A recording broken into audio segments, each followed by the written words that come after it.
Audiocuentos Disney. El jorobado de Notre Dame. Sin duda alguna, uno de los edificios más renombrados del mundo es la Catedral Parisina de Notre Dame. Desde que acabó su construcción, allá por la Edad Media, hasta nuestros días, incontables peregrinos venidos de todo el mundo han orado ante la imagen de Notre Dame y han escuchado, con el corazón sobrecogido por la emoción, el tañir de sus campanas. Hoy, el viejo campanario de Notre Dame está deshabitado. Pero hubo un tiempo no muy lejano en que un joven vivía en él. Quasimodo, pues así se llamaba el extraño habitante de la torre, era el campanero de Notre Dame y el protagonista de la historia que vamos a contar. Todo comenzó mucho tiempo antes, en una fría noche de invierno. El malvado juez Frollo y sus soldados patrullaban sigilosamente por las calles de París. Tenían pruebas que atestiguaban que un grupo de gitanos, aprovechando la oscuridad de la noche, iba a tratar de introducirse en la ciudad aprovechando el cauce tranquilo del río Sena. Frollo, que odiaba profundamente a los gitanos, no quería dejar pasar aquella oportunidad de atrapar a un puñado de ellos y darles un terrible escarmiento. Los gitanos, que ignoraban la celada que el juez les estaba tendiendo, abandonaron su barca y saltaron confiados a tierra. En ese preciso instante, el malvado juez y sus esbirros, tras salir de las sombras en que se ocultaban, detuvieron al grupo de gitanos. Frollo era presa de una enorme alegría. Llevad esa chusma gitana al Palacio de Justicia. Frollo se fijó en que una gitana del grupo ocultaba envuelto en una manta algo entre sus brazos. Curioso por saber qué ocultaba la gitana, dio una orden tajante. Sin duda es mercancía robada. ¡Quitádsela! Al verse amenazada, la mujer trató de escapar. Esquivó a los guardias y corrió con todas sus fuerzas apretando contra su pecho el pequeño fardo que llevaba. Frollo, a caballo, la perseguía de cerca. Tenía que llegar a la Catedral de Notre Dame antes que él, pensó la gitana. Una vez allí, se acogería al derecho de asilo sagrado y ni el mismo Frollo podría detenerla.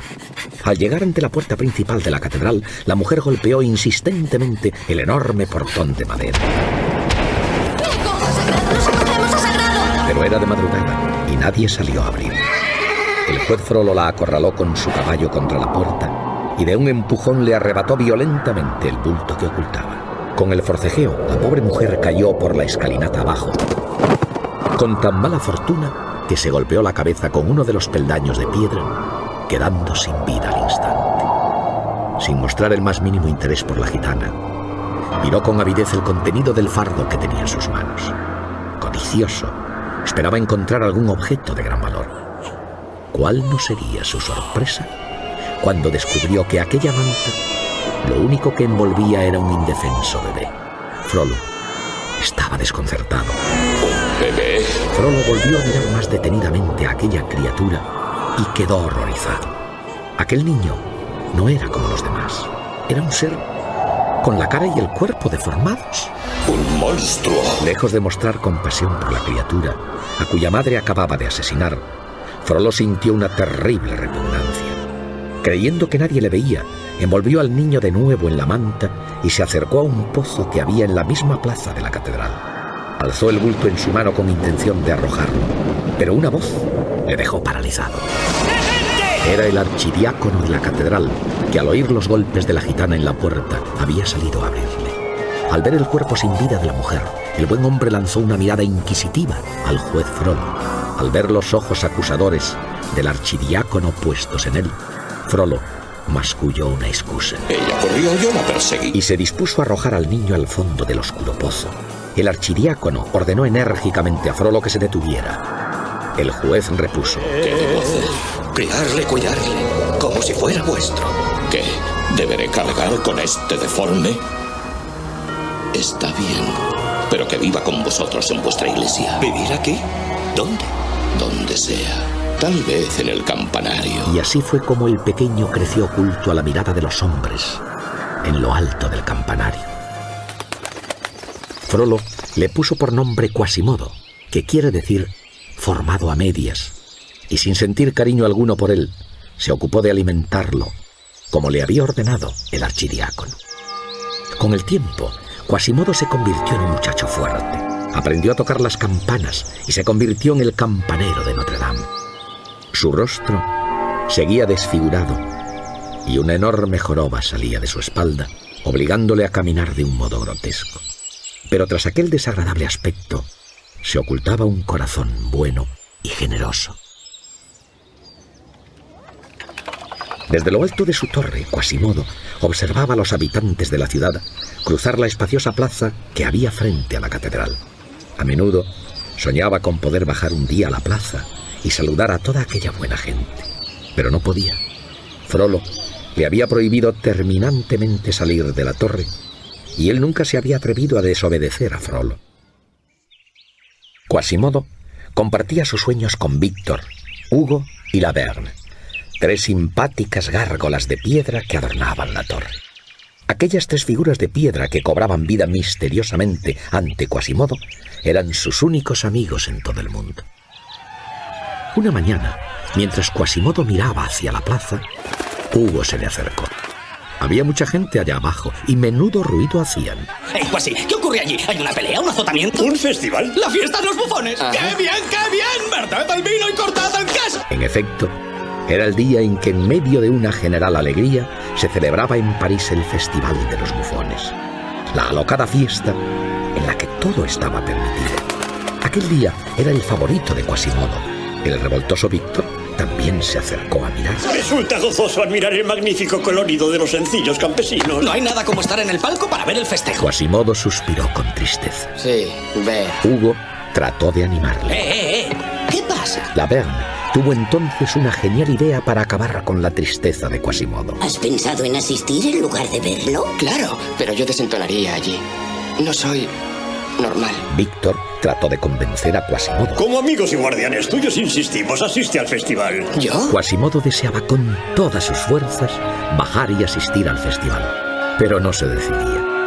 Laverne volvió a insistir. Quasi, haz caso de una vieja espectadora. La vida no es un deporte que se mira. Si mirar es lo único que se te ocurre, entonces verás cómo tu vida pasa de largo. Pero Quasimodo sabía cuál era el verdadero problema. Gracias por vuestros ánimos, pero os estáis olvidando de un detalle importante. ¿Cuál?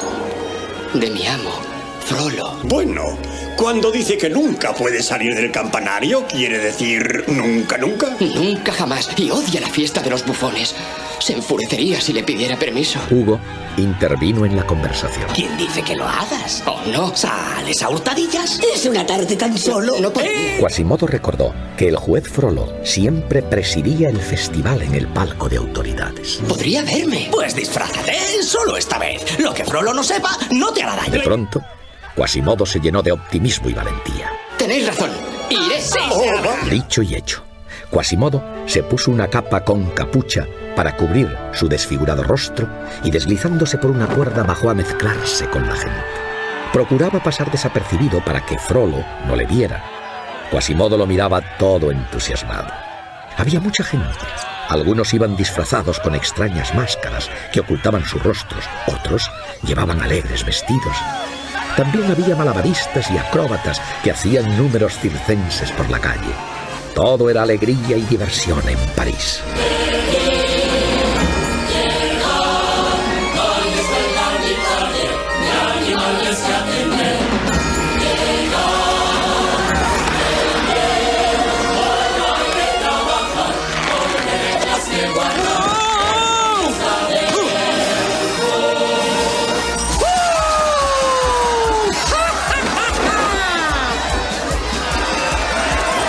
Una vez al año hay fiesta en la ciudad y París se vuelve loca de verdad. Cada hombre es un payaso en libertad y un payaso hoy va a ser el rey.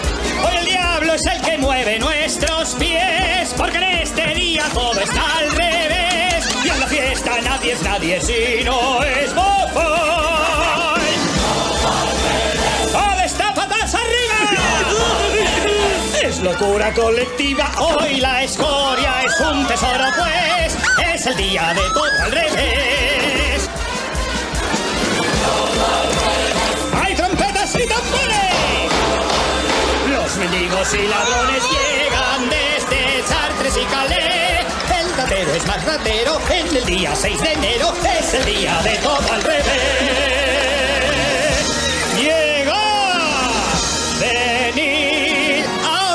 oportunidad. Si no es sueño, es realidad. ¡Venid! ¡Llegad! Aquí está la gran verdad. Ya conquista la ciudad. Danza Esmeralda.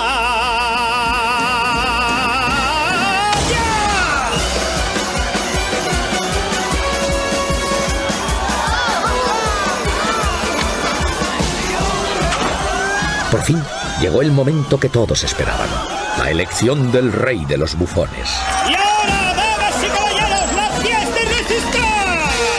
Ya llegó el momento que esperábamos. Ahora sí veréis que os reservábamos. Estallad de risa para la ocasión. Coronad ahora al rey bufón. ¿Recordáis al rey de hace un año? Son máscaras horribles y diabólicas. Caras feas que parecen gárgolas. Ganará el más feo, elegir al rey bufón. ¿Para qué? ¡Monstruos, alzad cabeza! ¿Qué os van a llamar su alteza? Es el día de todo al revés. Clopín, un gitano burlón y saltimbanqui, animaba a todos a participar. Era bien sencillo.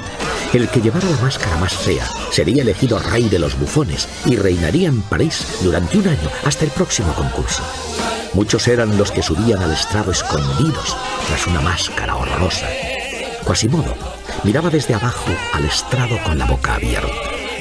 De pronto, una hermosa muchacha de raza gitana empujó a Quasimodo obligándole a subir al estrado. La joven, que se llamaba Esmeralda, pensaba que el rostro deforme de Quasimodo era tan solo una máscara. Quasimodo quería bajar. Tenía miedo de que Frollo le descubriera, pero no se lo permitieron. El público, al ver la grotesca cara de Quasimodo, no dudó en elegirlo rey de los bufones. El pobre Quasimodo estaba asustado y muy avergonzado. Frollo, desde el palco, le había descubierto y le miraba muy enojado. La gente le aplaudía y vitoreaba. Entonces Esmeralda intentó ver la verdadera cara del nuevo rey de los bufones. Tiró de su nariz y de sus orejas, pero la máscara no se desprendía. Así se descubrió que Quasimodo no llevaba máscara. Al darse cuenta de que aquel horrible rostro era su cara de verdad, la gente se estremeció. ¡No es una máscara! ¡Es su cara! ¡Es horrendo! ¡Es el campanero de Notre Dame! Pobre Quasimodo. ¡Qué humillación! Por si fuera poco, todo el mundo empezó de repente a reírse de su desgracia. Continuaron con la charada y así le pusieron una corona de hojalata y un manto de armiño mientras lo paseaban en volandas por la plaza.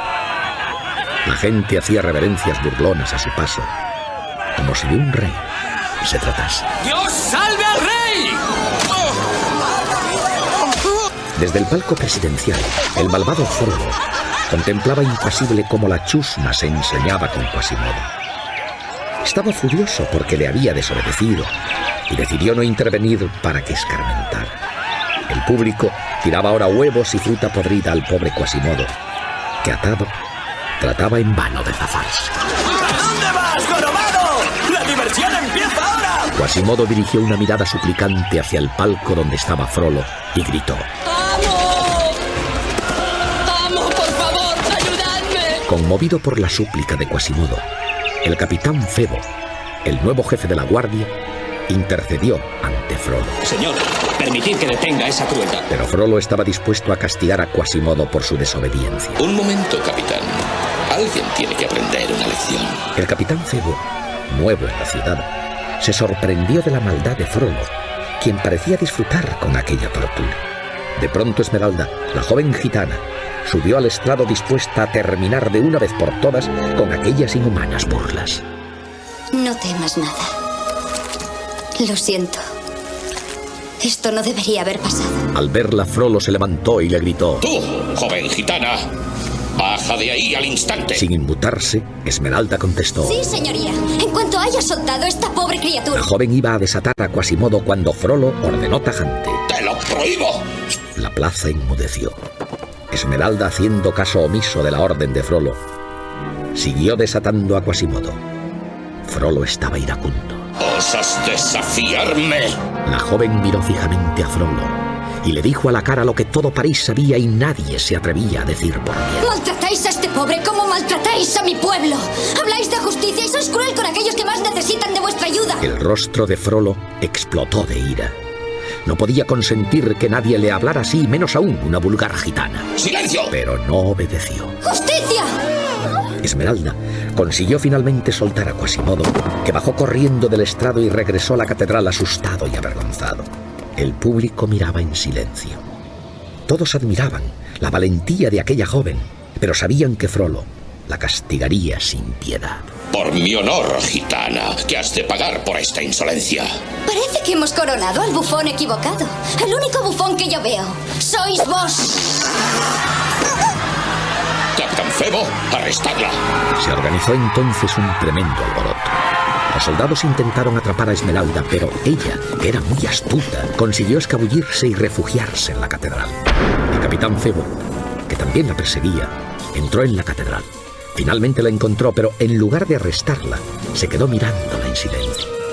Esmeralda no comprendía nada. ¿No vas a arrestarme? No mientras estés aquí. Aquí no. Apenas acababa Febo de pronunciar esas palabras cuando Frollo entró en la catedral. Al ver que el jefe de la guardia había dado con la gitana, se alegró mucho. Buen trabajo, capitán. Ahora arrestadla. Febo, que era un hombre de buen corazón, quería ayudar a Esmeralda. Sabía que ella se había enfrentado a Frollo solo por salvar al inocente Quasimodo. Lo siento, señor, se ha acogido a Sagrado. Yo nada puedo hacer. El malvado juez, apretando los dientes, masculló con ira contenida a la gitana. ¿Crees que puedes burlarme? Pero soy paciente y ¿cuánto padecen los gitanos en una celda de piedra? Has elegido una magnífica prisión. Pon un solo pie afuera y serás mía.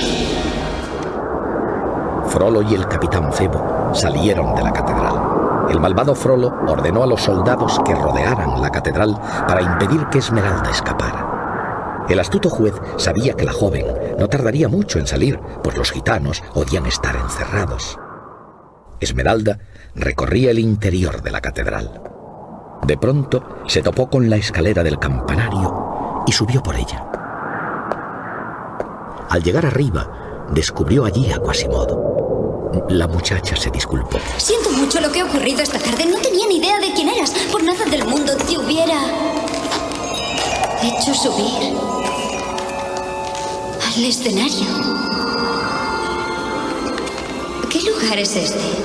Aquí es donde yo vivo. ¿Todo este espacio es para ti? Esto no es solo mío. Están las gárgolas y, claro, las campanas. ¿Quieres verlas? Sí, claro. Y Quasimodo le mostró una por una todas las campanas. Esmeralda estaba fascinada, pero sin duda lo que más le gustó fue la maravillosa vista de la ciudad que se contemplaba desde la torre. Apuesto a que ni el propio rey tiene una vista así. Me quedaría aquí para siempre. Podrías, si quieres. Pero los ojos de Esmeralda mostraron una profunda tristeza. No, no podría. Oh, sí, te acogiste a Sagrado. Pero no soy libre. Los muros de piedra hieren a los gitanos. Quasimodo estaba confuso. Frollo siempre le había dicho que todos los gitanos eran malos. Pero él no veía maldad en Esmeralda. Tú me ayudaste. Yo haré algo por ti. Pero no hay forma de huir. Hay soldados en cada salida. No usaremos las salidas. ¿Hablas de bajar por los muros? Claro. Gracias a su destreza para trepar y escalar los muros de la catedral, Quasimodo cogió en brazos a Esmeralda y, descolgándose por los muros, la dejó en la calle sin que ningún soldado la viera. Quasimodo sintió una gran pena al despedirse de su nueva amiga. Jamás te olvidaré, Esmeralda. Esmeralda sacó una cadena de la que pendía una extraña medalla y, entregándosela a Quasimodo, le dijo misteriosamente: Si tú precisas un refugio, esto te mostrará el camino. ¿Pero cómo? No lo olvides. Cuando lleves puesta esta medalla, toda la ciudad será tuya. Esmeralda echó a correr y su sombra se perdió por las calles de París.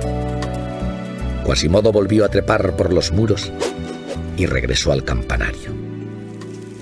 Pronto llegó a oídos del temible Frollo la noticia de que la bella gitana había escapado. Ministro Frollo, la gitana se ha escapado. ¿Qué? No está en la catedral. Se ha ido.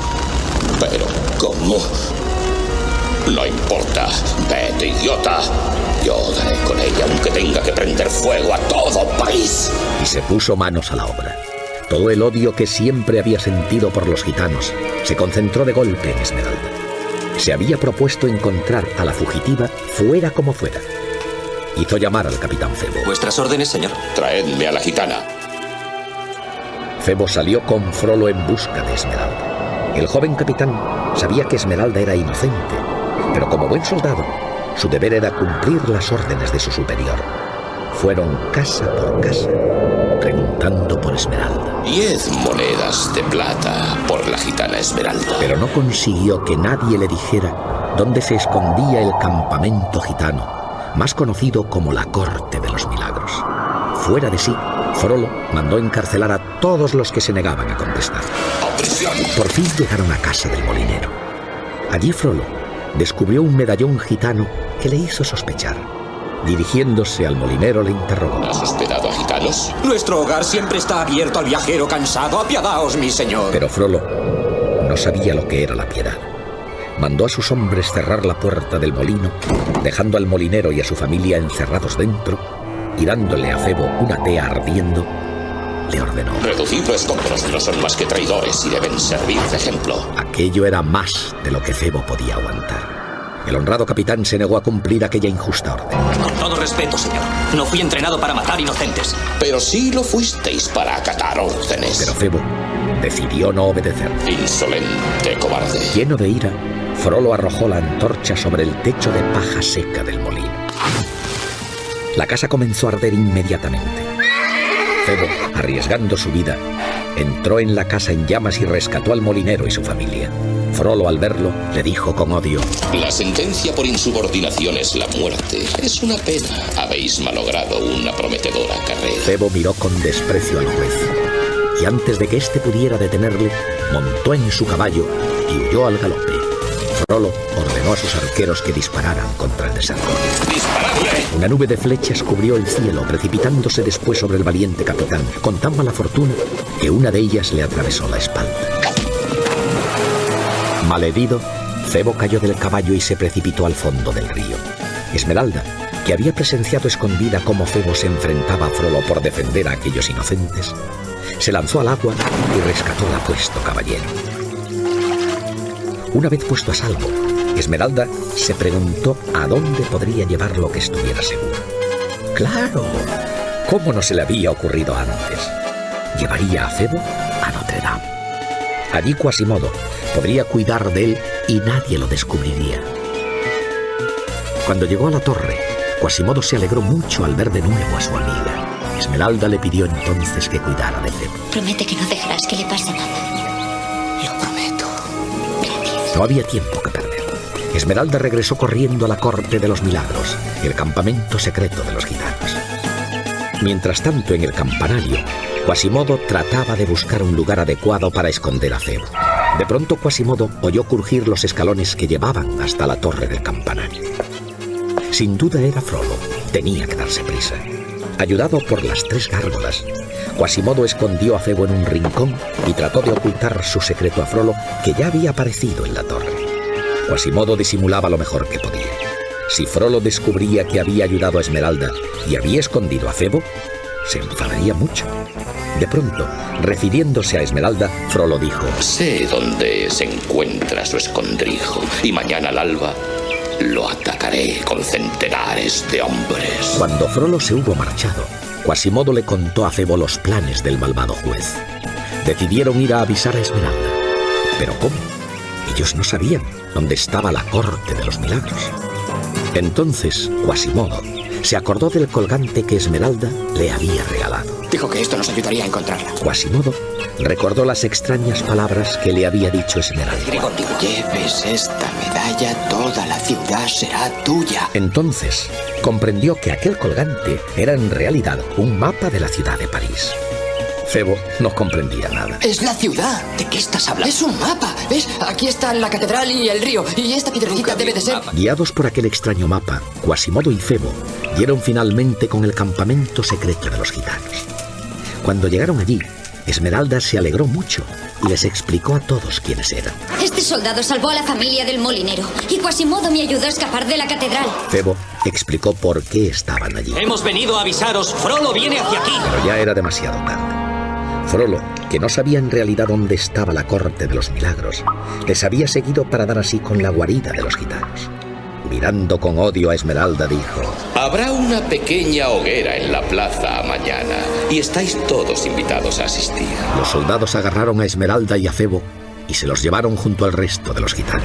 ¡Al calabozo! No, por favor, amo. El pobre Quasimodo rompió a llorar. No podía soportar ver cómo se llevaban a sus amigos. No, no. Devolvedle al campanario y aseguraos de que se quede allí. A la mañana siguiente, prepararon una enorme hoguera en la plaza. Frollo había condenado a muerte a Esmeralda. La prisionera Esmeralda ha sido hallada culpable del crimen de brujería. La sentencia es la hoguera. Desde lo alto del campanario, Quasimodo escuchó aquellas palabras sin poder hacer nada. Los soldados le habían atado a unas columnas de piedra con unas cadenas de hierro. Quasimodo estaba completamente desolado. Hugo, Víctor y Laverne, las gárgolas, trataban de hacerle reaccionar. ¡Venga, Quasi, desencadénate! Tus amigos están abajo. Pero Quasimodo no tenía fuerzas para seguir luchando. Se sentía culpable de todo. Ha sido mi culpa. Tienes que romper estas cadenas. Dejadme solo. Abajo, en la plaza, la hoguera comenzó a arder. Al ver que Esmeralda iba a ser pasto de las llamas, Quasimodo sacó toda la fuerza que pudo y tiró de las cadenas que lo sujetaban hasta romperlas. Libre por fin, bajó trepando por los muros de la catedral tan aprisa como pudo y saltando entre las llamas rescató a Esmeralda. Frollo ordenó que lo persiguieran, pero Quasimodo entró de nuevo en la catedral con Esmeralda en sus brazos. Subió con ella a lo alto del campanario y desde allí se asomó gritando a los soldados. ¡Está ensagrado! ¡Está ensagrado! ¡Está ensagrado! Aquello significaba que no podían entrar a por ella a la catedral. Ciego de ira y de rabia, Frollo ordenó a sus hombres lo que nunca se había atrevido a hacer: invadir la catedral y romper el derecho de asilo. ¡Tomad la catedral! Entonces Febo, que estaba prisionero y maniatado, se dirigió a todos los habitantes de París. ¡Ciudadanos de París! Frollo ha perseguido a nuestro pueblo, ha saqueado nuestra ciudad. Ahora ha declarado la guerra a la mismísima Notre Dame. ¡Vamos a consentirlo! Tras aquellas palabras de Febo, todo el pueblo plantó batalla en defensa de la catedral.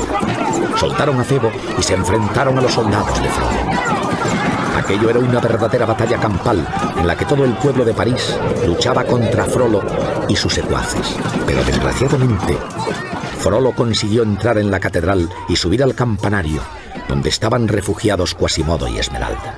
Debí saber que arriesgarías tu vida para salvar a esa bruja gitana, al igual que tu madre murió intentando salvarte a ti. Entonces Frollo sacó un puñal para matar a Quasimodo. Ahora voy a hacer lo que debí haber hecho hace 20 años. Quasimodo trató de escapar llevando en sus brazos a Esmeralda, saltando por los muros de la catedral con gran destreza. ¡Sujétate! ¡Sujétate! Frollo, en su furia, trató de seguirlos, pero perdió el equilibrio y cayó al vacío desde lo alto del campanario de Notre Dame.